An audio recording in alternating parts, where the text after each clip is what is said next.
Okay. So we got some new insights here. Yeah, well, we just thought we would show some pictures of Petra, which is near Bozrah, which you'll see in several sections of the Old Testament. It is the likely location, or a location where the Israelites will be held captive or in exile, actually.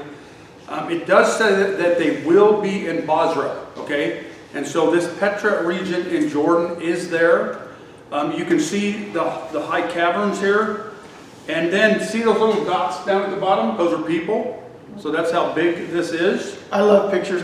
Always buy books based on the pictures. Pictures are the best. That's from an artist. Yeah. So I love pictures. there's the doorway to the main palace there. They say that's about 25 feet tall. That opening there, you can see the people. I was wondering how big the steps would be going up there. And then here is going through the entryway there. You can get a horse and buggy there and not much more. So they'd be able to block that off real easy, and God could do that easy with an earthquake or whatever He's going to do. He does say that there's earthquakes involved that stop the Antichrist army from reaching them. So there's something along those lines happening. And then here it is at night. I just thought that was a neat picture. You got it lit up there at night. So when the Jews are running, remember, part of them will be held captive in Jerusalem. Part of them will be held captive or in exile, actually, in Bozrah area. And then, but there are other places where they will be around the world, really. So. But there was that command to flee to the mountains. Yes, Jesus told them. It's interesting, if you think about it now, Jesus is playing the part of Jeremiah there. He's saying, leave, go into exile. And remember what happened when they didn't go into exile, that they paid the price, they died, most of them died. So Jesus is telling them, when you see the Antichrist, the abomination of desolation, go into self-exile. And they will be saved if they do. It's out of faith. So, yeah. This is where we left off last week. I know that we touched on this, but this is where we left off because it's going to lead to what we're going to talk about here in just a few minutes or a minute. The Antichrist, although it causes the false prophet will cause all, both small and great, both rich and poor, both free and slave, to be marked on the right hand or the forehead, so that no one can buy or sell unless he has the mark, that is the name of the beast or the number of its name. So the false prophet will be much of the power to have the world worship the beast, okay? And they will be killed if they don't worship the beast. You live or you die by this mark of the beast in the tribulation, okay? Now, verse 18, this calls for wisdom. This is where we left off. This calls for wisdom. Let the one, now watch this. Is this a command, or is this an obligation of some kind, or is it just an opportunity? Watch what the Spirit says here. This calls for wisdom. Let the one who has understanding calculate the number of the beast, for it is a number of a man, and his number is 666. We went through that gematria sometime a week or two ago. We're not going to go into those numbers, what they mean, and all those kinds of things. Joe and I were talking about it again. You know, the church hasn't been really involved in that. We're not really involved in that. Everybody, every once in a while you'll see, well, it was Ronald Reagan, it was Gorbachev, it was, all these people. They do weird things. But we just don't do that kind of numerology anymore. Right. At least not that I know of. Has anybody tried to calculate the number of your name? Yeah. Now, in ancient times, that was more of a thing. Yeah. But in modern times, you don't hear of it. Or at least I don't run into maybe the right circles to hear of it anymore. But now we're going to tackle this. We're going to tackle this a little bit. Joe and I are going to talk about this verse 18. All right, watch this. It calls for wisdom. So if we were not able to know who the Antichrist was, then why would it say this? You've heard over the years this concept. We're not looking for the Antichrist. We're looking for Jesus Christ. And I hear that from really good Bible teachers today. And I absolutely agree with that. We got to be ready for that. But something is strange in this verse, okay? So the church, here's part A, here's idea A. The church is not waiting for the Antichrist. She is waiting for Jesus Christ. We hear that all the time. Jan Markell, Amir, and others, great people, and I've probably said it myself, and that's the honest truth. However, watch what B says. And B says this, 2 Thessalonians 2, that day will not come unless the rebellion comes first and the man of lawlessness is revealed. You know what is restraining him now, so that he may be revealed in his time. Only he who now restrains it will do so until he's out of the way, and then the lawless one will be revealed. On this statement alone, on these verses alone, the church is told you can't know who the Antichrist is. But there's a good argument to be made that that's not exactly what this is after. Okay? So let's just go through this a little bit. There's a book out by Charles Bassett, and it says, Can We Know? Why the Church Can Discover the Identity of the Antichrist. I bought it a few days ago, or a week ago or so, on Amazon for a few bucks Kindle. So it's cheap. And I thought he made, and it's just a real short, easy to read book basically, but here's the thing. He says this, chapter 13, verse 18 says, if you got wisdom, you can figure this out. The point is, there's no prohibition concerning our attempt to know who this man is. Now here's a caveat. Should you spend your time doing that? That's up to you. All right? I'm not going to do that. I'm not good with numbers and all those kinds of things. But there's no prohibition for it. The word revealed in this case does not mean to be identified. It means to be unleashed or to come forth in power. That's his statement. And I believe that's in context. I believe that because the Bible says he's being restrained, right? The restrainer. Okay? He's restraining the power and the unleashing of this person. Okay? And then Bassett says, Augustine the Hippo checked it out. I'm not saying you should follow his lead. Martin Luther tried, John Wesley tried, and others tried. Even Charles Spurgeon tried. Insisted on the Pope was the Antichrist. I don't believe that. Maybe the false prophet, but not the Antichrist. There's a lot of people have been pointing the fingers that way over the years. Yeah, he would be a good false prophet at this point, I think. So he writes this. I have an opinion. God tells Christians a lot of details about the man of sin. Now stop there for a second. Isn't that correct? There are dozens and dozens of names and dozens of characteristics about this man. Well, if we're not supposed to know who he is, then why would we know those characteristics or the man? Okay? So that's a good point. And I do believe the implication is that if we are perceptive, we'll be able to recognize the oncoming, and that's the key, the oncoming of the man of sin. While the world does not suspect that he is the Antichrist, he will be obvious enough to perceptive Christians, so we will be able to say, there he is, and to prepare for the almost immediate rapture of the church. And that, to me, that makes a good case. And so I wrote this. Further reasoning.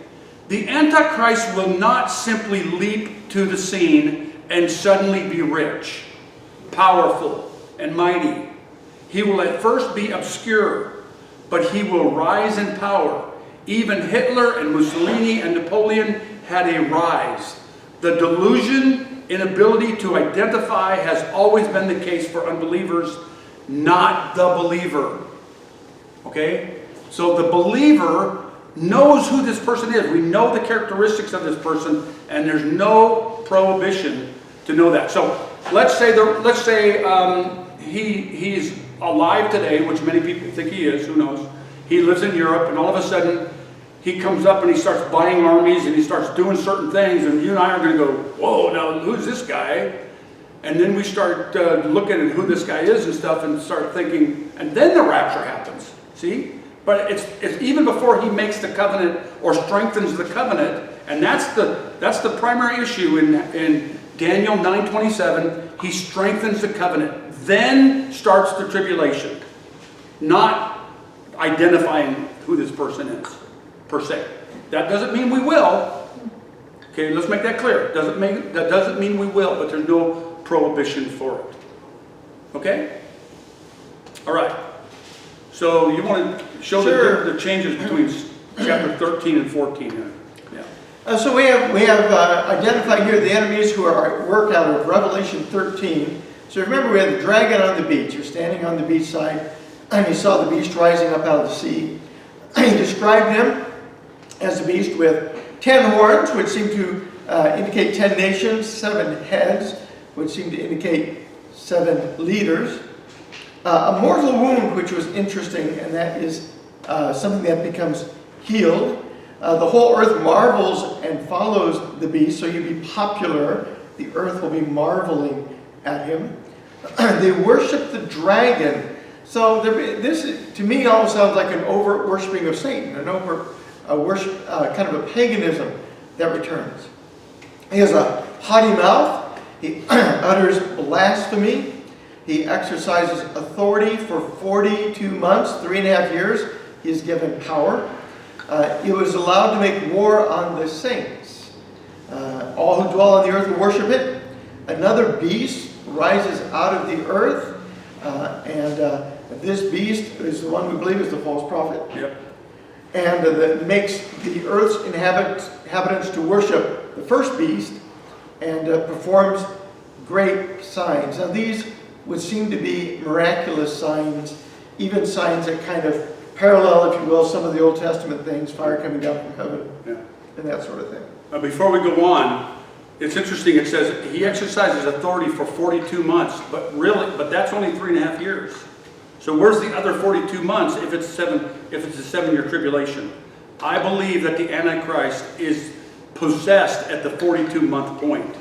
I believe he's a man. He comes out of the nations. He becomes very strong, and then Then the dragon gets authority on the earth for 42 months. Go ahead. So the enemies at work continued. He deceives those who dwell on the earth. We've talked about that one quite a bit. Yeah. Gives breath to the image of the beast. That's really interesting. We talked about that a little bit last week.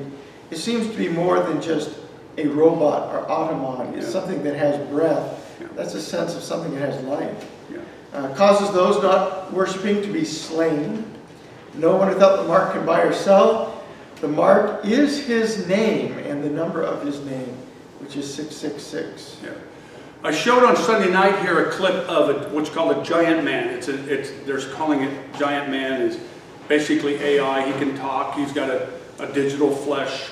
Big robot thing. A big robot. He's, I don't know how tall he is, but think about this. If we're being amazed by all this stuff that's happening now, whatever happens in the tribulation to capture the imagination of people, that they marvel at the beast, it's got to be something absolute spectacular. So, and then there's a change. So that's the enemy's work in chapter 13. Now we're going into 14, and now we see somebody else's work. Go ahead. You should do this one. I did the last one. Well, then John is going to look, and he sees Mount Zion. The Lamb is there on Mount Zion with the 144,000. So now you see God's work. Okay? Redemptive work. Remember in chapter 7 that the 144,000 were what? They were sealed. Okay, now this is the end of their work there. And they will be on Mount Zion. We'll see where that is. A voice from heaven comes. That's God. Harpists playing on their harps. That's the 144,000 singing a new song. Before the 4 living creatures and elders, the eternal gospel is proclaimed. We'll talk about that. The hour of his judgment has come. Fallen is Babylon the Great. Another angel, a third fallen them. Blessed are the dead who die in the Lord from now on. A white cloud, one like the Son of Man, is riding on a white cloud. And then the winepress. This is God's work. Chapter 13 is Satan's work, the beast, the dragon. And this is God's work and his son. Okay? So that's where we're headed here. Just real quick. Who can endure?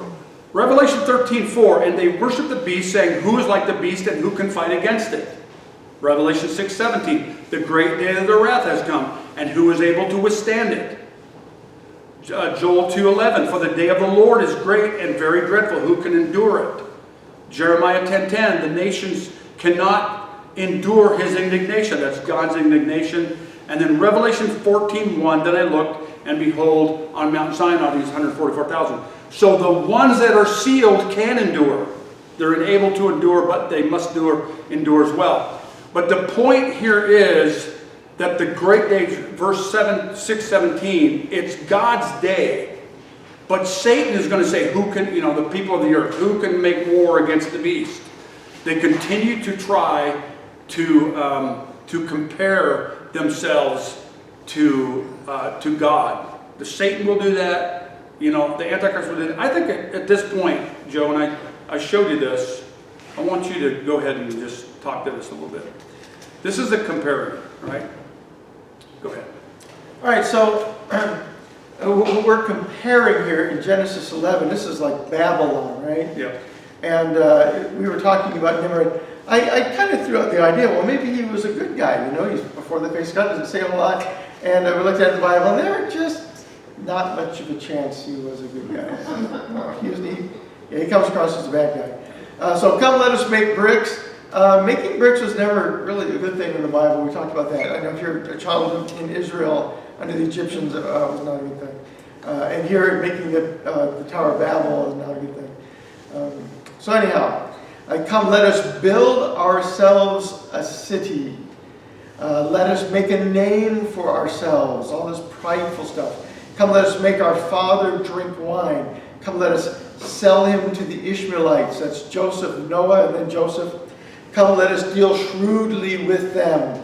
In Exodus, 1 Samuel, come, let us go to the seer. Psalm 83:4, come, let us wipe them out as a nation. Jeremiah 48, come, let us cut her off from being a nation.